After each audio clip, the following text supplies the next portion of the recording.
बाळा, काय एवढं रडतेस? का मनाला इतकं दडवून ठेवतेस?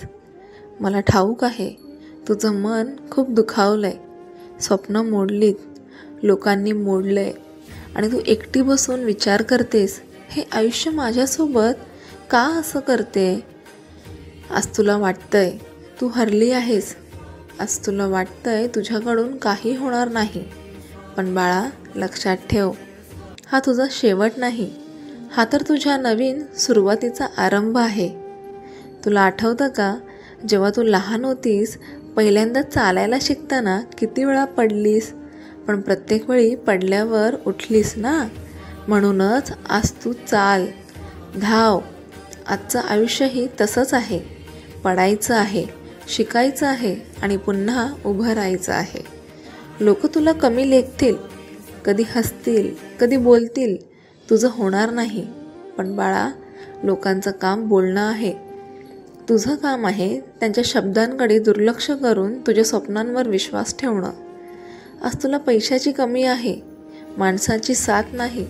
पण लक्षात ठेव, देवाच्या नजरेतून तुझं प्रत्येक पाऊल बघितलं जातंय. आज तू एकटी आहेस असं वाटतंय, पण मी आहे ना तुझ्यासोबत. तुझ्या प्रत्येक वेदनेला मी जाणतोय.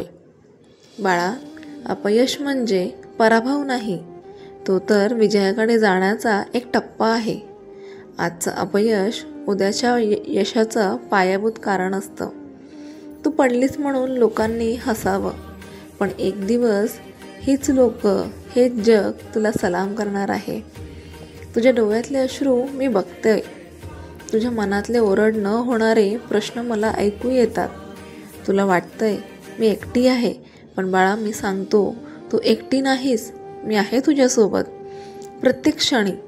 आज अंधार आहे, पण उद्या प्रकाश उगवेल. आज मन तुटलंय, पण उद्या हाच तुटलेपणा तुला ताकद देईल. आज तुझ्या हातात काही नाही, पण उद्या तुझ्या हातून हजारो लोकांचं आयुष्य उजळेल. तू थकली आहेस हे मला कळतं. तुला वाटतंय बस झालं, पण बाळा, जरा थांबून विचार कर. सगळं संपलं असतं तर तू अजूनही इथे कशी असतीस? तुझा श्वास अजून चालू आहे, म्हणजेच तुझं काम अजून बाकी आहे. बाळा, थांबू नकोस, हार मानू नकोस. रडायचं असेल तर रड, पण त्या अश्रूनंतर पुन्हा उठ. कारण तुला अजून खूप लांब जायचं आहे. तुझं नाव अजून लिहिलं जायचं आहे. तुझी कहाणी अजून जगाने ऐकायची आहे आणि तुझा विजय अजून या पृथ्वीवर घुमायचा आहे. मी तुला वचन देतो, तुझा संघर्ष व्यर्थ जाणार नाही. तुझे अश्रू वाया जाणार नाहीत. तुझ्या जखमा उद्या तुझ्या अभिमानाचं कारण बनतील. बाळा, फक्त चालत राहा, प्रत्येक पाऊल पुढे टाक. तुला जरी वाटलं की कोणी नाही, तरी लक्षात ठेव, मी आहे. श्री स्वामी समर्थ. बाळा, हा संदेश जर तुझ्या मनाला भिडला असेल तर या शब्दांची ओघ अजून कोणाला तरी द्यायला विसरू नकोस. हा व्हिडिओ शेअर कर, कारण कदाचित तुझ्या एका क्लिकने कोणाच्या डोळ्यातलं पाणी थांबेल.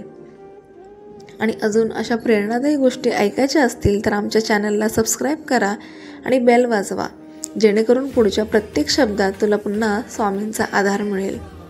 व्हिडिओ आवडल्यास लाईक करा, शेअर करा, सबस्क्राईब करा. कमेंट करून सांगा तुम्हाला महाराजांचा हा संदेश कसा वाटला. कमेंटमध्ये श्री स्वामी समर्थ लिहायला विसरू नका. पुन्हा एकदा भेटूया नवीन कथेसोबत. श्री स्वामी समर्थ.